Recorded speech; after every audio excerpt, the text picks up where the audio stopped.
నిత్య పూజలివివు నేరిచిననో ప్రత్యక్షమైనట్టి పరమాత్మునికి నిత్య పూజలివివో.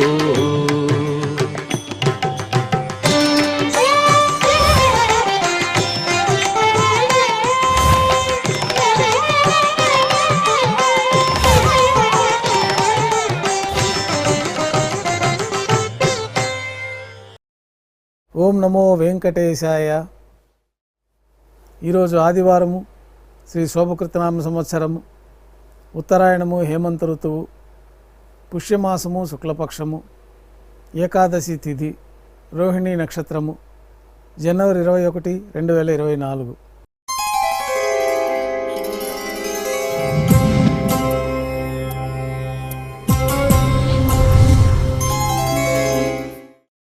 మాధ్యాహ్నిక ఆరాధనలో భాగంగా బంగారు పంచపాత్రలో శుద్ధ జలాన్ని నింపుకొని ఉప్పుసారములు సమర్పించి అష్టోత్తర శతనామాలతో అర్చన నిర్వహించిన తర్వాత మాధ్యాహ్నిక నైవేద్యంగా అన్నప్రసాదాలు, పన్యారాలు నైవేద్యంగా సమర్పించి భక్తులని సర్వదర్శనానికి అనుమతిస్తారు.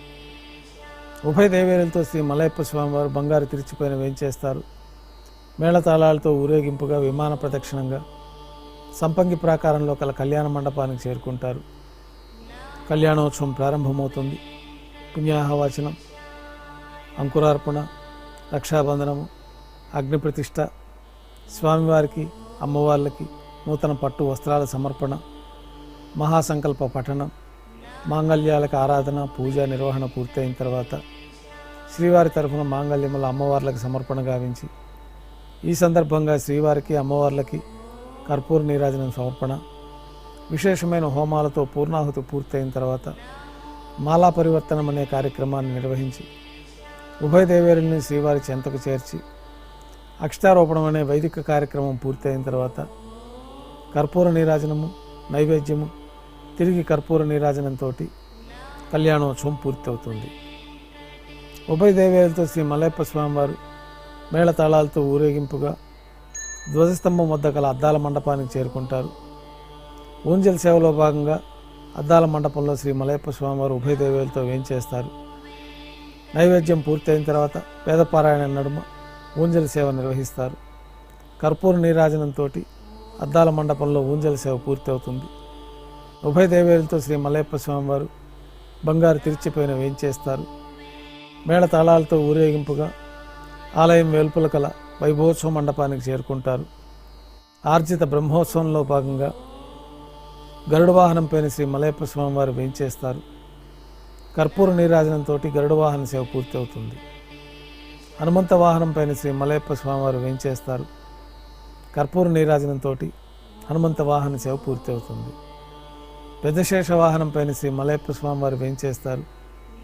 కర్పూర నీరాజనంతో పెద్దశేష వాహన సేవ పూర్తి అవుతుంది. బంగారు తిరిచిపోయిన శ్రీ మలయప్ప స్వామివారు వేంచేస్తారు. ఉభయ దేవేరులతో కలిపి శ్రీ మలయప్ప స్వామివారికి కర్పూర నీరాజనం ఇవ్వడంతో ఆర్జిత బ్రహ్మోత్సవం పూర్తవుతుంది. సాయం సంధ్య వేళలో 1000 దీపాలతో అలంకరించబడి ఉన్న సహస్ర దీపాలంకరణ సేవ మండపానికి కృష్ణస్వామివారు, రుక్మిణి అమ్మవారు చేరుకుంటారు. వేదం, గానం, నాదం నడుమ సహస్ర దీపాలంకరణ సేవ జరిపి నక్షత్ర నీరాజనం, కర్పూర నీరాజనంతో సహస్ర దీపాలంకరణ సేవ పూర్తి చేసుకొని శ్రీకృష్ణ స్వామివారు, రుక్మిణి అమ్మవారు మేళతాళాలతో ఊరేగింపుగా 4 తిరువీధుల్లో ఉత్సవం జరుపుకుని భక్తులను అనుగ్రహించి తిరిగి ఆలయానికి చేరుకుంటారు. రోహిణి ఆస్థానం పూర్తయిన తర్వాత గర్భాలయంలో వేంచేస్తారు. వెంటనే రాత్రి తోమాల సేవ ప్రారంభమవుతుంది. ఉదయం సమర్పించిన పుష్పమాలికలు సల్లింపు చేసుకుంటారు. గర్భాలయాన్ని శుద్ధి చేసి పంచపాత్రలో శుద్ధ జలాన్ని నింపి శ్రీ వైఖానస ఆగమోక్తమైన ఉపచారాలతో స్వామివారికి, ఉత్సవమూర్తులకు ఉపచారాలు సమర్పించి కొత్త పుష్పమాలలతో మూలవర్లకి, ఉత్సవమూర్తులకి అలంకరణ జరిపి చతుర్వేద మంత్రాలతో మంత్రపుష్పాన్ని సమర్పించి నక్షత్ర నీరాజనము, కర్పూర నీరాజనంతో రాత్రి తోమాల సేవ పూర్తి అవుతుంది. అష్టోత్తర శతనామాలతో అర్చన జరుగుతుంది. రాత్రి నైవేద్యంలో భాగంగా అన్నప్రసాదాలు, పన్యారాలు, దోశ, ఘంటానాదం మధ్య నైవేద్యంగా సమర్పించి తిరువీస నైవేద్యం పూర్తయిన తర్వాత భక్తులని సర్వదర్శనానికి అనుమతిస్తారు. కొద్ది విరామం తర్వాత ఏకాంత సేవలో భాగంగా రాత్రి సమర్పించిన పుష్పమాలికలు సల్లింపు చేసుకోవడం, గర్భాలయాన్ని శుద్ధి చేసుకోవడం, బ్రహ్మ తిరువారాధన కోసమై పంచపాత్రలో బంగారు బిందెలోని తీర్థాన్ని సమర్పణ గావించి ఏకాంత సేవలో భాగంగా కౌతుకభైరమైన శ్రీ భోగ శ్రీనివాసమూర్తి వారిని బంగారు పట్టు పాన్పు పైన వేంచేపు చేసి ఈ సందర్భంగా స్వామివారికి దారోష్ణమైన గోక్షీరము, జీడిపప్పు, ద్రాక్ష, బాదం పప్పు, పాలు, పండ్లు నైవేద్యంగా సమర్పించి కర్పూర నీరాజనంతో ఏకాంత సేవ పూర్తి అవుతుంది. ఓం నమో వెంకటేశాయ.